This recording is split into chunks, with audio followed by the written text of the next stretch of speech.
So because we seem to be disconnected and entirely sealed within our skin, that is a very deceptive thing, because the skin is not really the boundary of man. No. What this is saying then is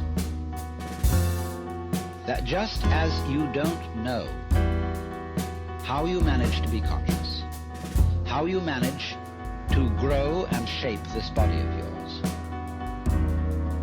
that doesn't mean to say that you're not doing it. Equally, you don't know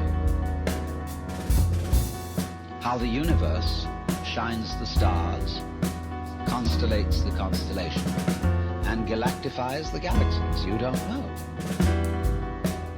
But that doesn't mean to say that you aren't doing it in just the same way as you're breathing without knowing how you breathe.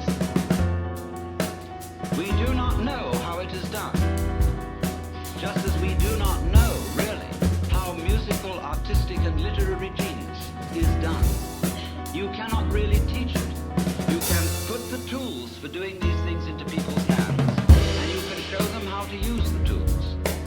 But whether they will use those tools with genius is quite unpredictable.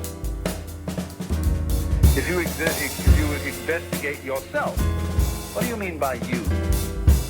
How do you know you exist? In terms of what? What do you discover if you push that?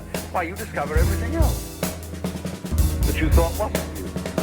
You only know you exist because you've got things to feel and other people to talk to, and because you're going, you reflect the external world.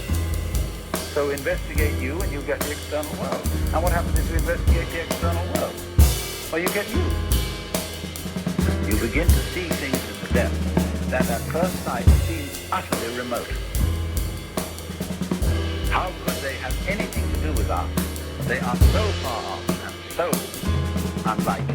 And in the same way, when you start probing into the inner workings of the human body, you come across all kinds of funny little monsters, wiggly things, that bear no resemblance to what we recognize as the human image. But what worries us is that when we're dead, there could be nothing at all forever. As if that was something to worry about. Before you were born, there was this same nothing at all forever, and yet you happened. And if you happen once, you can happen again.